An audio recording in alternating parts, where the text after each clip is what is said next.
This is the slowest sports car ever made with a whopping 80 horsepower to the wheels, and I'm determined to use a Junkyard turbo to cram as much air as possible into it to see if we can double its horsepower, while it's still using a carburetor. I've never seen anybody on here build a car and turbo it with a carburetor on it. I don't think anybody else would even attempt to cobble together what I am going to do to this thing, or actually a different one. This one I already blew up. I put a turbo on it previously.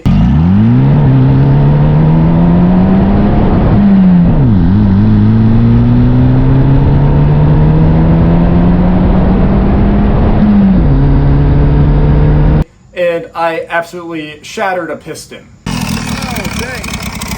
Oh, I don't think we have piston rings left. I'll show you the exact MGB we're going to use here in a moment. The goal here isn't to build a show car like so many people do on YouTube. What I want to do is buy the cheapest possible MGB that we can off of the internet. We're going to make it a daily driver, and then we're going to boost the crap out of it with a Junkyard turbo and see if we can double the horsepower on it. Despite it being one of the worst engines ever put in a sports car. Here she is, guys, $1,000 in a Facebook Marketplace road trip later. We got ourselves a 1969 MGB GT, and man, isn't she just gorgeous.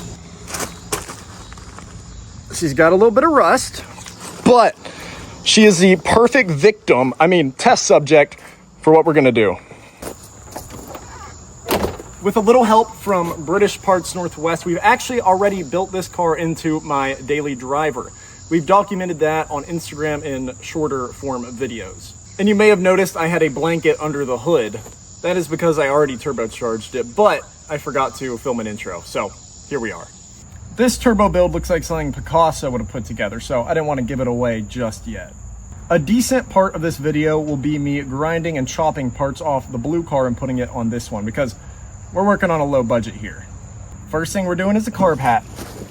I hope you guys are ready for some redneck engineering, because that's about all this thing ended up being.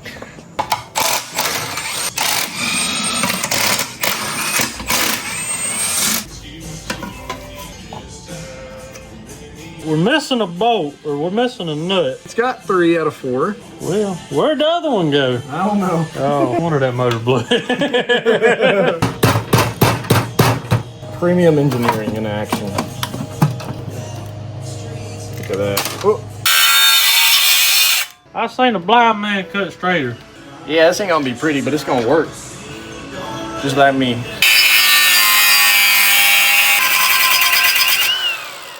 I got a calibrated elbow, let me tell you what. We got her! Some states call it prostitution, but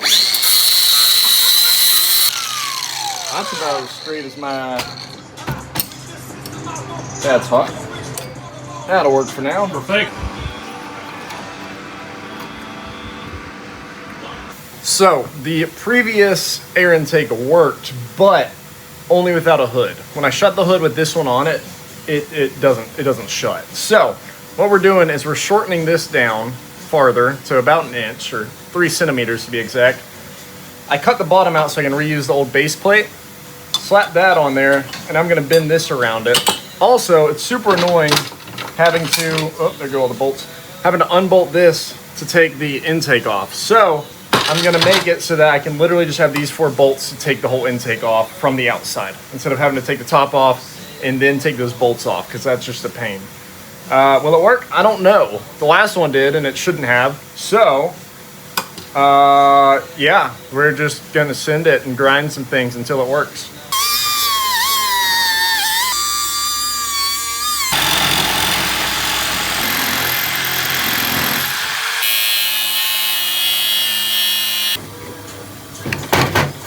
Oh, look at that.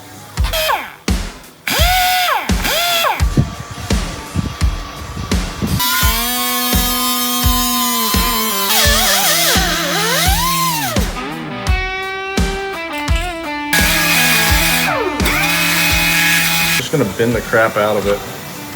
I'm not even gonna make it pretty. I'm not gonna make the indents. I'm just gonna send it.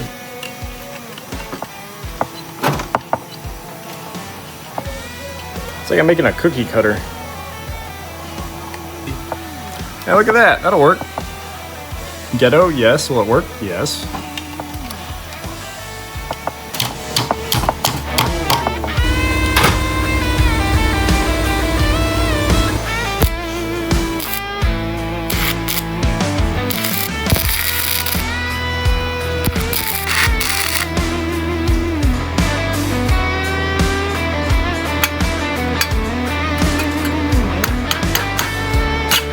A little tight. Yeah, something ain't right. That's all right. We'll just grind it a little bit till it fits.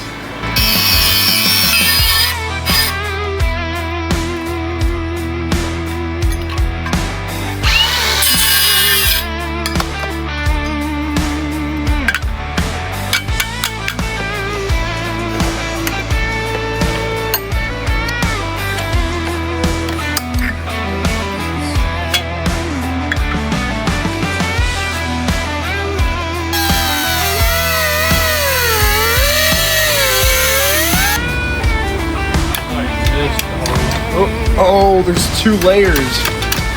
Oh.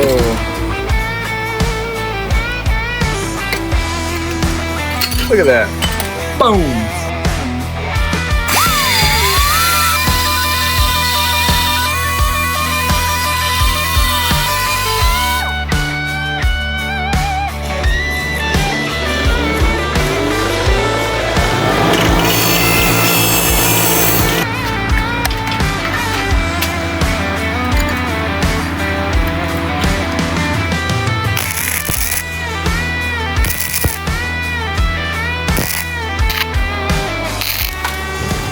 Our carb hat is looking absolutely beautiful. That's hot. That's hot.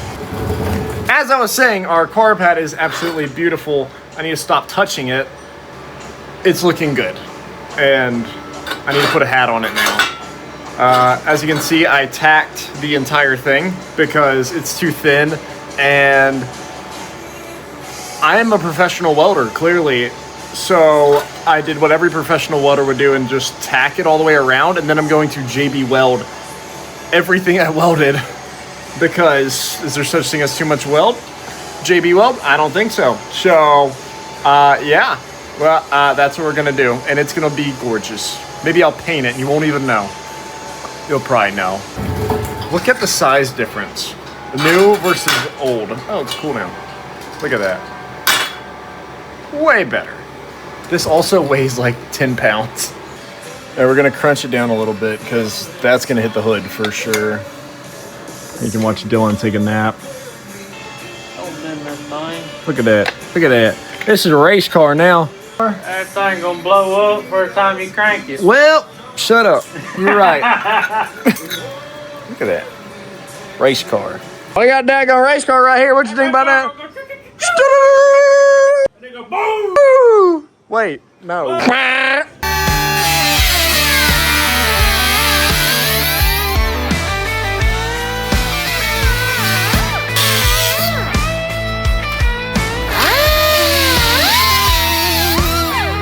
Look at that.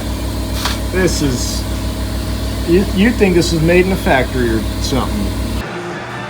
All right, so now we gotta take the 45 DCOE carb off and put the downdraft lever on because it's already set up for boost. It's pretty easy to make boost ready. So we're gonna take this one off, we're gonna slap that one on, and we're gonna see where we're gonna put the turbo, because I want the turbo under the hood, maybe sticking out a little bit. Instead of the last one where I literally didn't have a hood on it because it wouldn't fit and I wasn't gonna chop a massive hole to fit the intake and the turbo and everything. No, it wasn't even worth having a hood. So this time we're gonna keep the hood on. We're gonna make it kind of classy. Let's swap carbs. Dude, I can't snap with this Band-Aid on. So now we're gonna put this on, shut the hood and see if it makes contact. I'm really hoping it doesn't. We're about to find out. All right, will it shut? That is the question. Oh, it's shut. Let's go. The hood's not exactly aligned perfect. Gotta give it a little wiggle. British monstrosity. Now we can weld it up.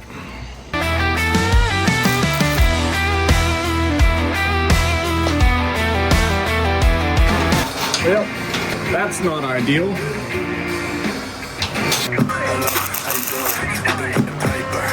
That looks like a piece off of a daggum NASCAR Cup car. Guys, I just had a stroke of genius. I've been fretting having to pull this engine out to get the oil pan off, to tap it, to put a drain tube in it from the, the oil return feed, the oil return line from the turbo.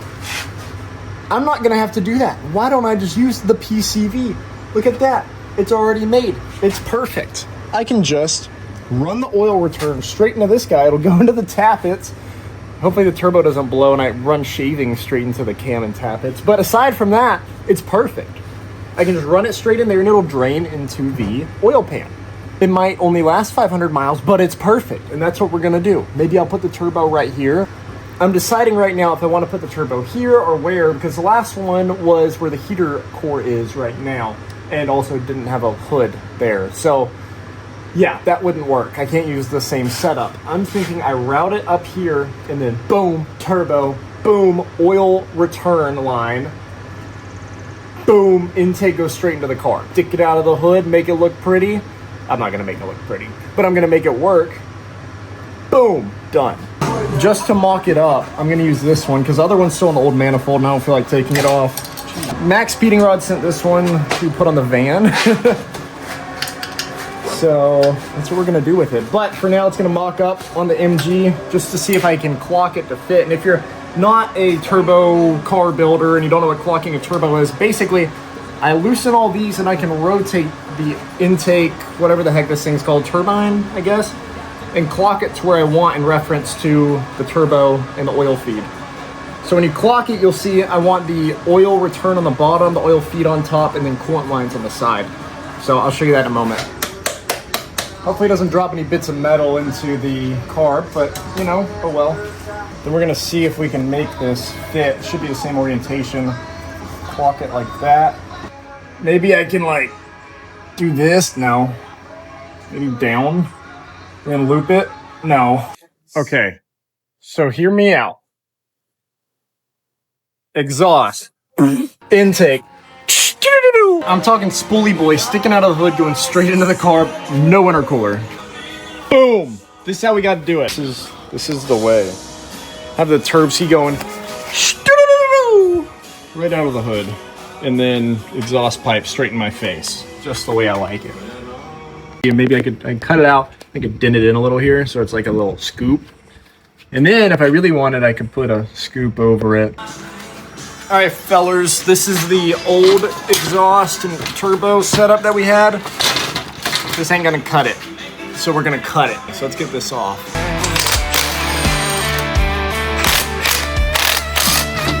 All right. I don't even know what this is off of. I think it's a Speed 3 or something. As much as I loved the wastegate system we had here, it's gonna have to go. Now we can clock the thing. Oh, halfway loose. There we go. All right, guys. Here's the actual turbo that we're gonna use. So we just loop it around and straight in. We can just route the exhaust under the carb, keep everything under the hood except for the turbo. It's gonna look good. All right, we're back day 2. We are going to get the turbo set up roughly like that. Time to make the exhaust manifold. Let's do it. All right, first thing we got to do is get this old heat wrap off.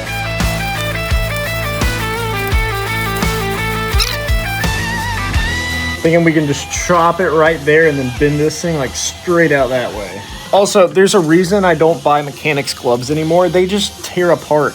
I don't even wear the right hand one because it has holes in like all the fingers after maybe a month of use. They tear up, they hate heat. Don't recommend. I just remembered that this exhaust has probably never been off the car before. So we're gonna hit those bolts with a little PB blaster down there. The nice thing about MGs is you got this big old bar right here that you can put the jack under anytime you gotta jack up the front. Super easy. Unless you're the guy who owned it before me. He decided to do it right here for only God knows what reason. Oh yeah, because that's the jack point. He missed a jack point and jacked up the side of the car, apparently. Quite literally jacked up Thanks, bud. That's actually the moment he decided to sell it, he told me, was when it fell on the side. I've already accepted the fact that I'm about to get a face full of rust. And yes, this is a 14 millimeter. It's definitely not a 14 millimeter nut, but you know, I think it fits pretty snug.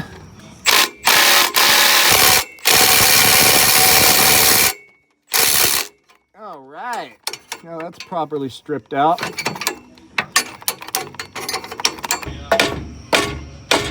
Yeah, it's gonna take a while.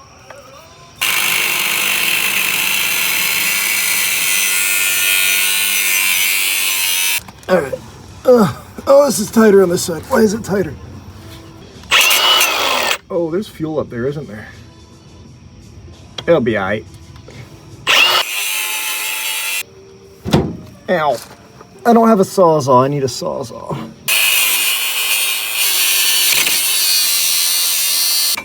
Just break free. Ow. Just, come on. Come on. Just break off like California should. Hey, that worked. We're good. Now we can get it off. Oh, yeah. Oh, that's a whole stud. I sure hope. Yeah. There we go. Oh. Why is this thing so heavy? All right, so I'm thinking we shoot right through here, right by the steering rack where I have about 1 inch of space and it's gonna hit, but that's okay. The last one did that too.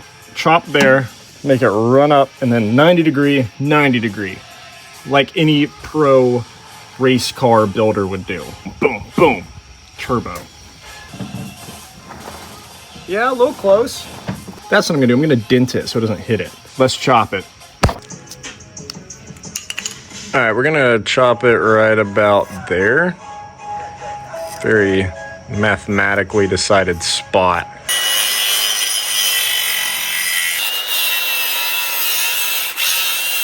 Fabricator right here. Boom. You know, just a few wires sticking out that could completely destroy the turbo. That's not that bad. I expected worse, to be honest. Get all that junk out of it. Ooh, hope that wasn't in there before. Why use new steel when old steel good?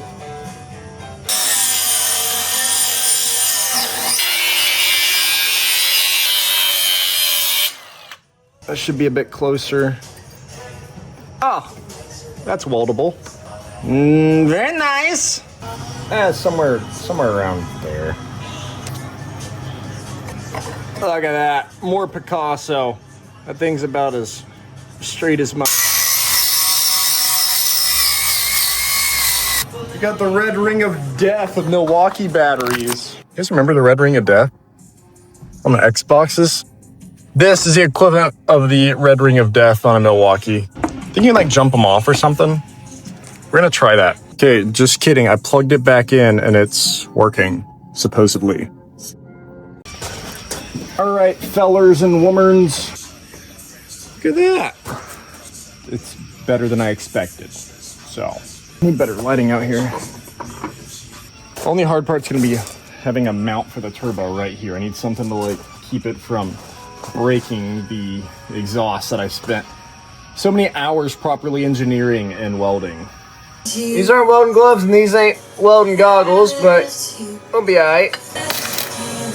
Absolute artwork. Oh, I broke it. Dadgummit. Alright, I'm thinking we just cut some 45-degree angles right out of this guy. I'm thinking we go right about there.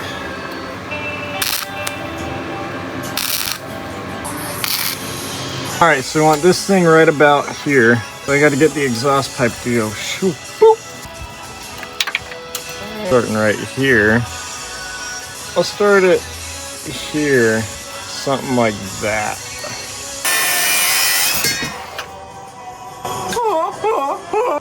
Alright, let's see how we did. Might be a little too far. No, that might be perfect actually. I did not use my safety squints in time there. Oh boy. I'm seeing a dot everywhere I look. we got a bit of a gap here, so we're just gonna give her the old wrap around.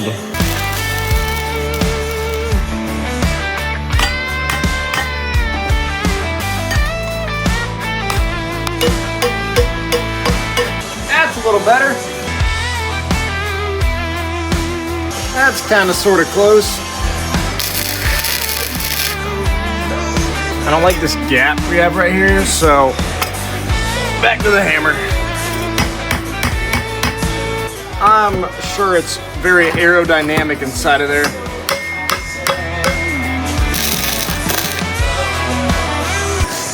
Voila. Listen, I didn't tell you guys that it would be gorgeous. So that's just an added bonus.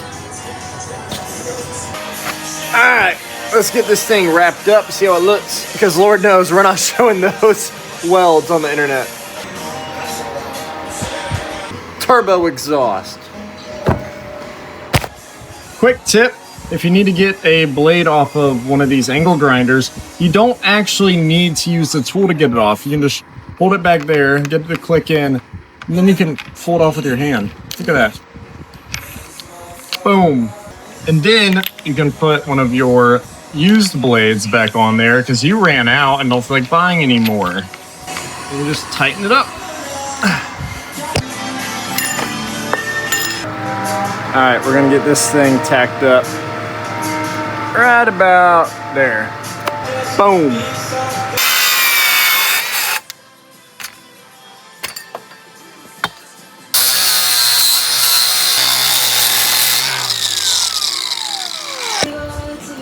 Let's see how we did. You know, I think that's sendable.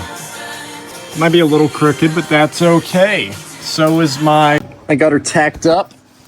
I am calling it a night. It's like midnight. I am exhausted. Tomorrow we're gonna put this exhaust on and then mount the turbo and see how it looks. I will see y'all tomorrow.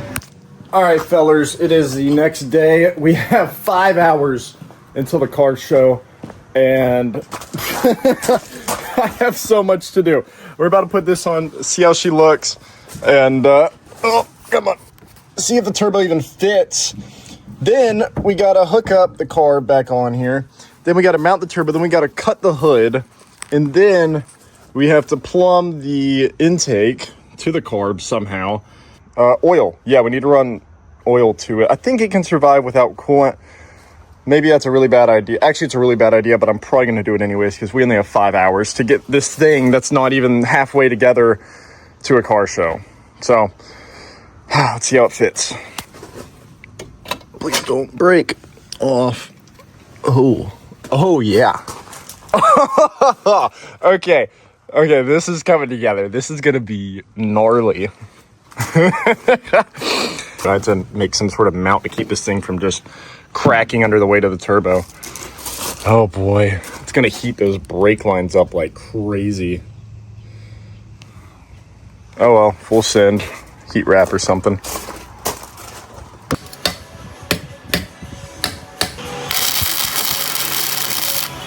So, these tappet covers leak without boost. That's just what they do. That's what they were made to do. So I just tighten these bolts down a little bit, and that should be good for now. Is it gonna leak? Yes, because that's our oil return from the turbo now. I need to like cut that or something. Maybe I should take it off and cut it so I don't send shavings into the tappets. Nah, it'll be fine. All right, fellers, let's get it on there.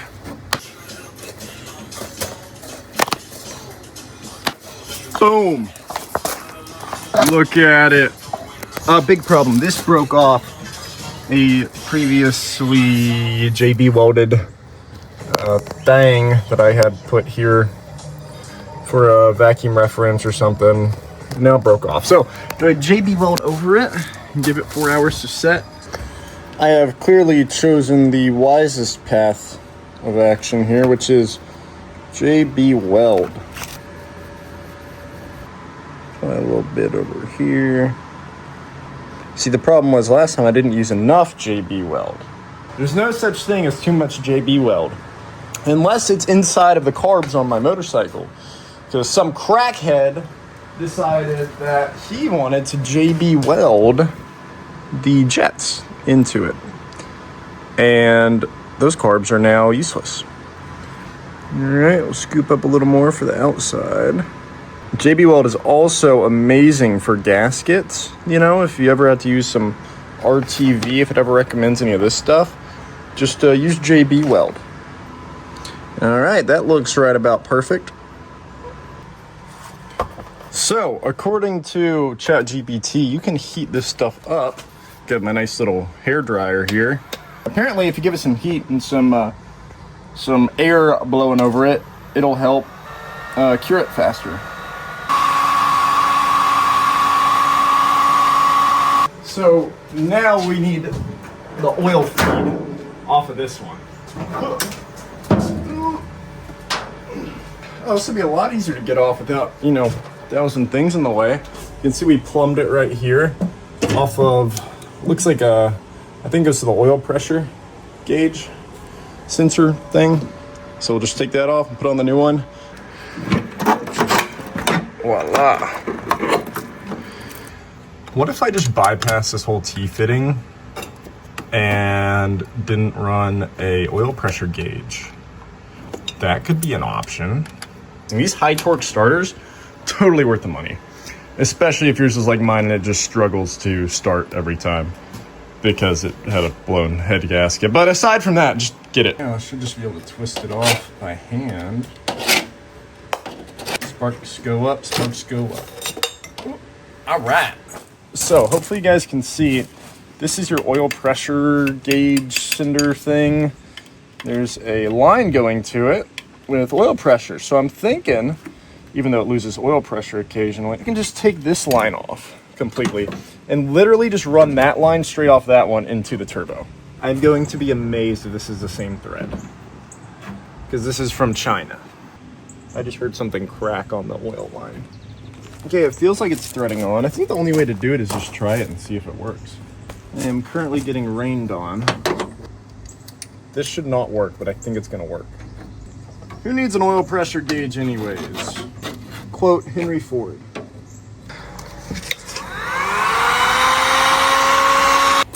So our oil return is gonna sit right here, and I'm gonna dump it into this pipe. So what I'm thinking is I just shove this guy in there, and then I just wrench it on back. Hopefully don't break anything in the process. It's moving.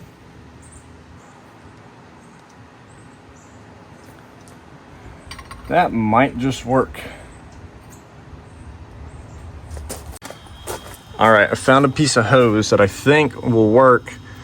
If I put a big old clamp on it, it should fit right down there. Be able to bend it to fit right there. It might have too much pressure from the oil being restricted right there, but a little oil on my face it'll be all right. So we have this guy, goes right there, and boom, straight into the exhaust.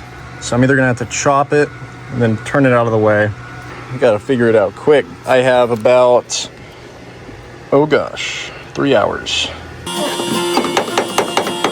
Oh, there we go.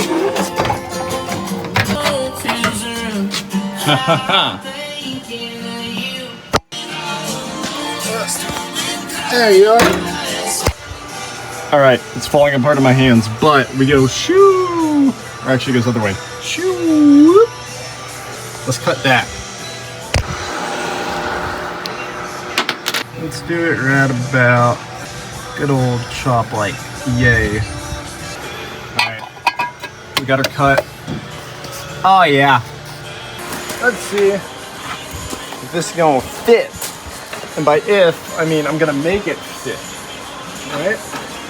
Gotta adjust some things. You can see we got a little bit of space right there. She is car show ready. This is absolutely ridiculous looking.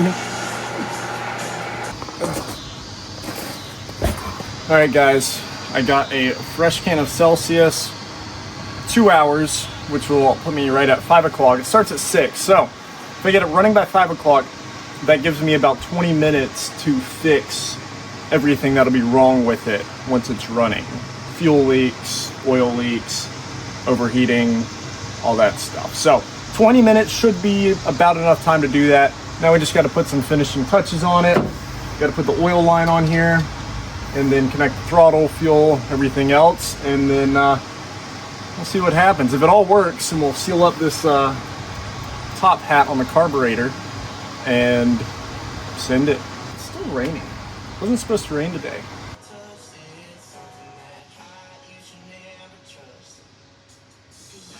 Probably gonna get pinched, but you know, whatever.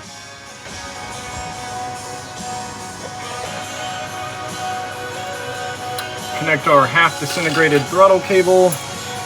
Also, I stripped out the last exhaust stud, the exhaust manifold going on the head. So that sounds like a problem for later. Last time I ran this carb, it was not happy. So we can only run about 3 pounds of boost on it right now, if it'll even make that, because we are running the stock fuel pump. So it makes like 4 or 5 PSI. And by stock, I mean some Eldebrock thing I slapped on there because the last one broke. I almost forgot to tighten that little guy down here. I don't think I can do this with the camera. Oh. Yeah, no. Well, guys, I suppose it's time to crank her up. I'm not even going to connect the throttle. I just do it by hand if it runs. We still have about 2 hours, 3 hours until it's showtime. So, should probably try it now. There's probably some things I'm forgetting. We're going to see what happens. Oh, where's the fire extinguisher? Can't forget that. Spark plug's on. Oil thing is on. Well, I reckon we send it. Oh, the oil dipstick. How is that gonna fit in there now? We got a big old pipe in the way. Go in. I really hope this turbo gets oil to it. Oh, here goes nothing.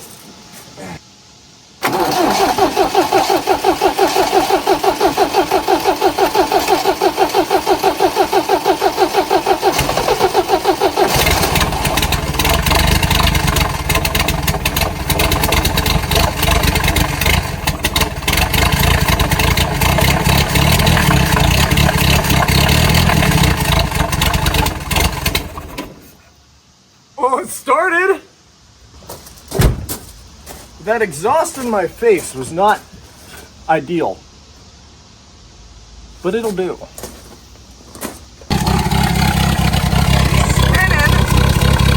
So I'm raising the idle up a little bit. Then we'll run this mixture screw in like all the way. Let's see how she does.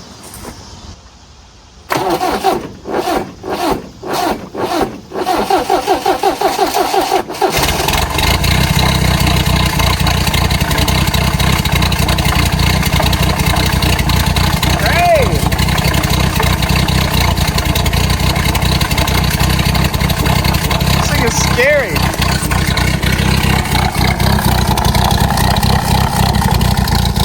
So we have a problem. This thing is pouring oil out of that thing that cracked earlier. See right there. It's got some leakage.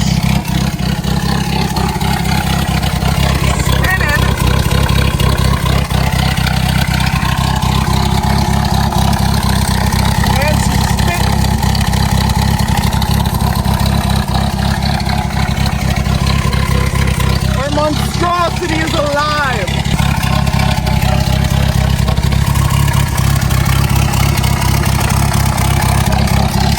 As I'm editing, I realized that I never actually showed you guys what you have to do to this carburetor to make it boost ready.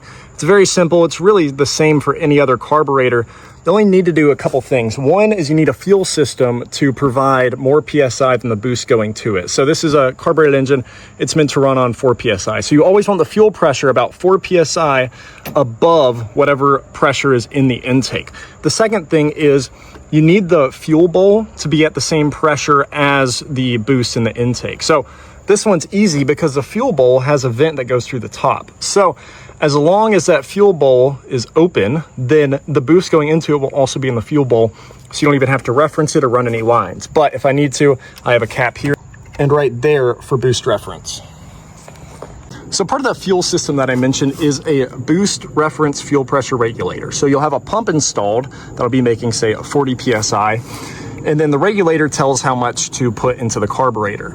In this case, this carburetor is made to run on about 3 PSI. So what it does is it reads how much boost mechanically is inside the intake. So if it says that it's at 10 PSI, then the regulator will automatically put 14 PSI of fuel going into it. So it'll always be 4 PSI above whatever the actual boost or pressure in the intake is.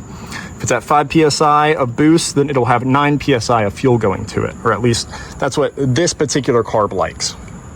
As the boost goes up, the pressure goes up. As boost goes back down, the pressure goes back down. And if it has no PSI, then it'll be running at a constant 4 PSI on the fuel system.